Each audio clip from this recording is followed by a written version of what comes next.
এই হোয়াটসঅ্যাপ ভাই লোক, কি অবস্থা সবার? আশা করি সবাই অনেক অনেক ভালো আছেন।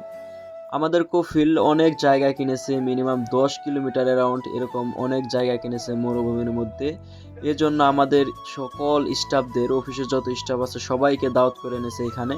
সো আমরা এইখানে ঘুরতে এসেছি কফিলের সাথে। অনেক দূর আমরা যেখানে কাজ করি, আমাদের যেখানে অফিস, ওইখান থেকে অনেক দূরে মরুভূমির মধ্যখানে তিনি জায়গা কিনেছেন। সো এটা আমাদের দেখানোর জন্য তিনি নিয়ে আসছেন। এখানে আমরা এখন ওনার জায়গা যে কিনছেন, এখানে একটা অনেক বড় বালুর পাহাড় আছে।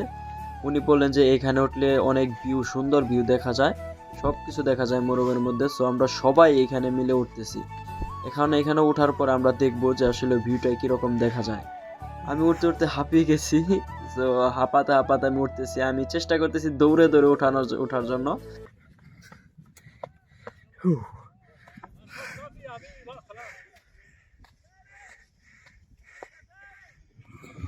দেখেন কি অবস্থা, একদম অনেক উঁচু পাহাড়, যেন আকাশে উঠে যাইতেছি এরকম একটা অবস্থা।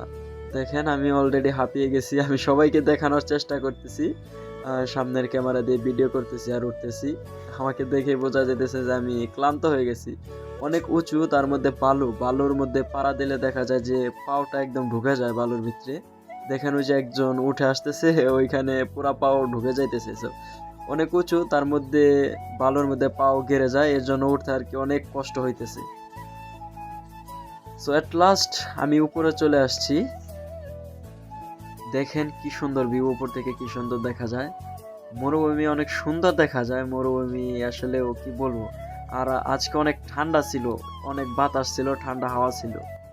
এভারেস্টের চূড়ান্ত পর্যায়ে, অনেক উঁচা, একদম এদিকে সবাই আসতেছে, অনেকে আসছে, এসে সবাই হরণ হয়ে গেছে।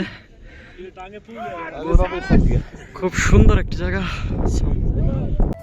এইখানে আমাদের কফিল সহ সকল স্টাফরা আছে। এখানে আছে মাসরি, ইয়েমেনি, নেপালি, পাকিস্তানি, বাঙালি, ইন্ডিয়ান, সবাই আছে, সব শ্রেণীর লোক এখানে আছে।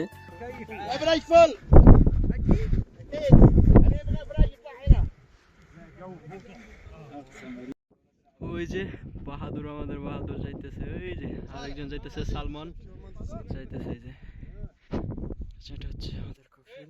এখানে আমরা আবার ওই উঁচু পাহাড় থেকে নেমে অন্য আরেকটি জায়গায় যাইতেছি।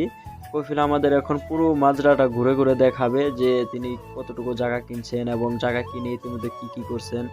তো উট আছে এখানে, তারপর অনেকগুলা সবজি গাছ লাগিয়েছেন। ওই যে ধুম্বা বলে, ধুম্বা এই দেশে মানে ছাগল, যেটাকে আমরা ছাগল বলি, ছাগল না আর কি, ধুম্বা বলে এই দেশে।